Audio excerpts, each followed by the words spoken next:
महात्मा बुद्ध की इन कथाओं में छिपा है जीवन का रहस्य। महात्मा बुद्ध ने अपने उपदेशों में जिंदगी को सही तरीके से जीने के मार्ग बताए हैं। आइए आज उनके द्वारा कही 2 कथाओं को पढ़कर जानें जीवन का रहस्य। क्या है मृत्यु? मृत्यु को समझना एक जटिल विषय है। जो इसे समझ लेता है वह जिंदगी के असली मायने जान जाता है। यही सवाल एक बार महात्मा बुद्ध के शिष्यों ने पूछा था कि आखिर शरीर त्यागने के बाद आत्मा की यात्रा कैसी होती है, वह क्या करती है और उसका क्या होता है। यह सवाल सुन महात्मा बुद्ध के चेहरे पर मुस्कुराहट आ गई। महात्मा बुद्ध ने बड़ी ही शालीनता के साथ अपने शिष्य से पूछा, पहले तुम मुझे ये बताओ कि अगर कोई तीर सीधे आकर तुम्हारे हाथ पर लगता है तो तुम सबसे पहले उस तीर को निकालोगे या ये देखोगे कि वह तीर किस दिशा से आया है। शिष्य ने कहा, निश्चित रूप में मैं सबसे पहले उस तीर को निकालूंगा, नहीं तो वह मेरे पूरे शरीर में जहर भर देगा।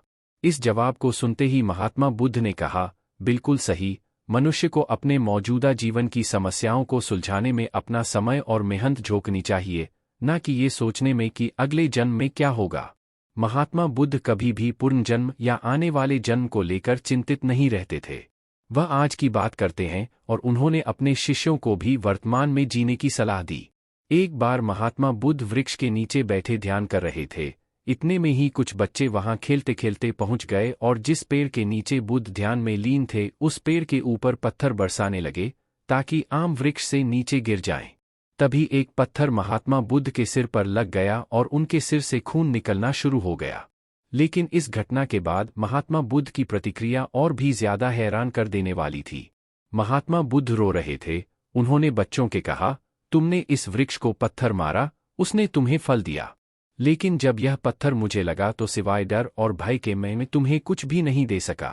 बुद्ध की इस बात में काफी गहराई थी कि इंसान जब डर और भयभीत होता है तो वह किसी काम का नहीं रहता। ऐसे में अपने मन से डर को बाहर निकालो और आगे बढ़ो।